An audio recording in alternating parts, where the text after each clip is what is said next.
Hey guys, it's your girl, the Cyn Show. Hope you guys are doing well. I have come back with my synopsis from the two lectures that I went to, which was all about AI rising, risk versus reward. What y'all think? Risk or reward? Are we too risky, or is there something good we're getting out of this and we're just not seeing? Mm. Uh, Number one, I definitely feel like policies definitely need to be in place. I had a conversation yesterday when I was exchanging a phone because of my storage. And he used to be a software developer. And that really intrigued me. And I told him about the lecture that I went to. And he had said to me that he used to be a software developer. And now he is at Rogers, doing what he's got to do. He's got to make his money, got to make them ends meet, you know. But the unfortunate thing is that he is unable to find a job in his industry as a software developer these days because of the massness, I'll call it, of AI taking over his job.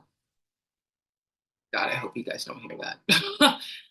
And so that kind of opened up my eyes because, again, like I had said before in some previous videos, what intrigued me was, I guess, a month or some change ago, maybe 2 months ago, the linesmen who had gone on strike. These were people who were accepting the stuff at the shipping sites, right? Exports, imports, all of that. They refused at that time to do so because they wanted to renegotiate contracts. I don't want to get too much into it because you guys have already seen it. Long story short, one thing that they were really talking about is that these companies would be investing more into AI to do the work than the humans themselves who've been doing this work for many, many years. And we know that we've had this conversation, we've heard this conversation for quite a while since the dawn of AI really kind of integrating into our society. So I think one thing I will definitely say is I remember saying to the guy at Rogers who was a former, but maybe he still is a software developer. I said, the thing that's really sad is that when technology really hit the fan, we were not given much literacy throughout its lifetime. It's been almost 25, 35 years. How much of us have gone out there and become very literate, I can't even say the word. I'll just say tech literate. How about that? How much of us have gone out there and become tech literate? Low key, I know I have not. I have been blipping through life using these things, which now I understand is a tool. And I loved, I loved Donald Glover, aka Childish Gambino, in his song "This Is America," and he was like, that's a celly, it's a tool. And I was like, true, because for how long have I been like, hello? Instead of, oh,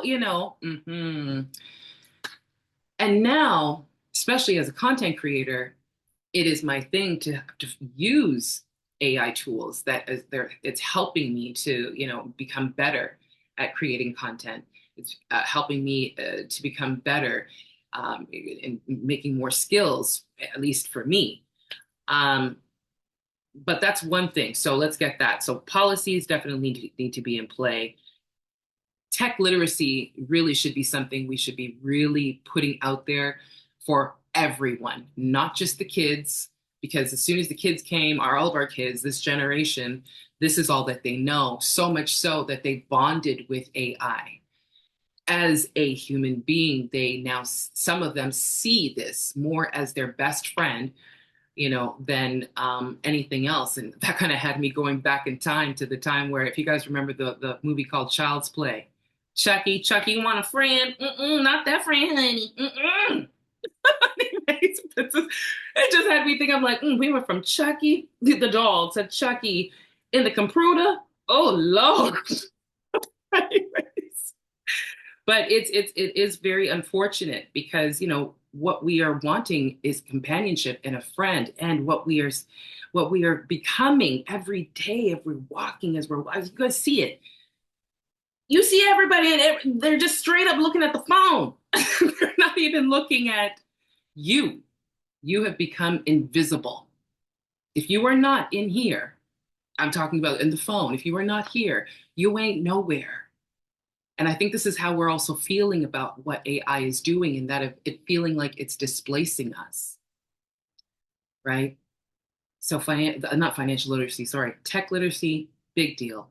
Has to happen if we're going to continue on having to use these products, these services, or whatever it will become for us.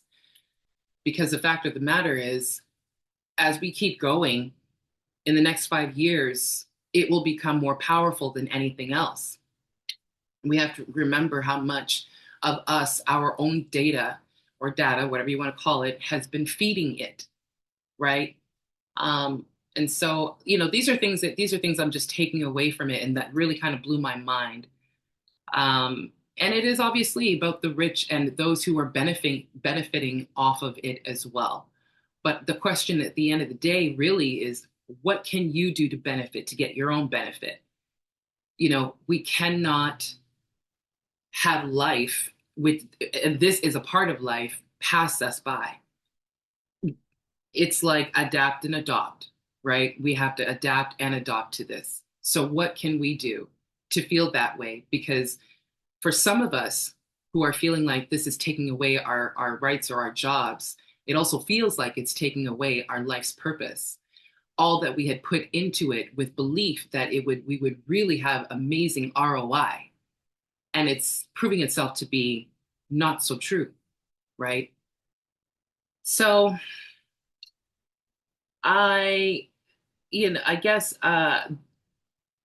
the responsibility of the companies who create these tools, services with artificial intelligence will have no choice. They should have no choice but to do their due diligence and be socially responsible when it does come down to these things that they're building, and give literacy towards it, and maybe be honest, because it's insane how much of this is like becoming things that is ruining society by fooling us, manipulating us, making us believe that in something that's not real, or feeling that like it's taking and displacing us in our society, in our web of society.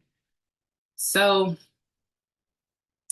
I think that's pretty much all I'd have to say about what I've taken away from it. Again, AI is not really new in my world, but it is new in my world. And I know for sure it's definitely new in my mother's world. I could never talk to my mother about AI. She'd be like, "You're going too fast." But, it's beautiful to see, if you've got a large family, you've got your nieces, how much are they integrated into this? What do they use? How do they move in their world? How are you going to use it to benefit you and your world right now?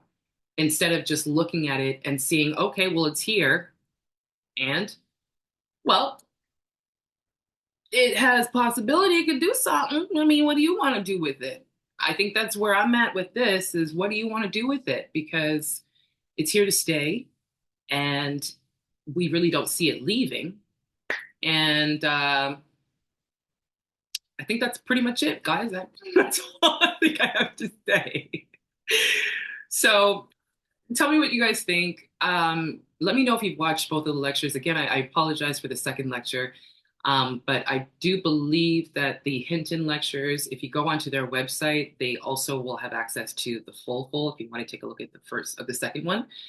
But definitely comment down below. Let me know what you guys think about AI. Are you using it? What tools are you using? Do you feel it to be convenient, or do you feel like it to be an eyesore? And also, share this video with anybody else that you might think would benefit from hearing this conversation. Lead them to the other lectures if you think that they'd be into what's being said about AI. And hey, man, hopefully, AI is not going to really be that thing that becomes a weapon of mass, let me not go that far, but you see what I'm saying? Like, so much was said about it. And it's incredible how much we as human beings are like the machine that will give that machine the permission that's the relationship. So let's find a different relationship. Let's find a different relationship. All right, guys, that's all I'm going to say. I'll see you guys in the next video. I wish you all the best. Continue to keep doing you. I'll talk to you guys later, boo.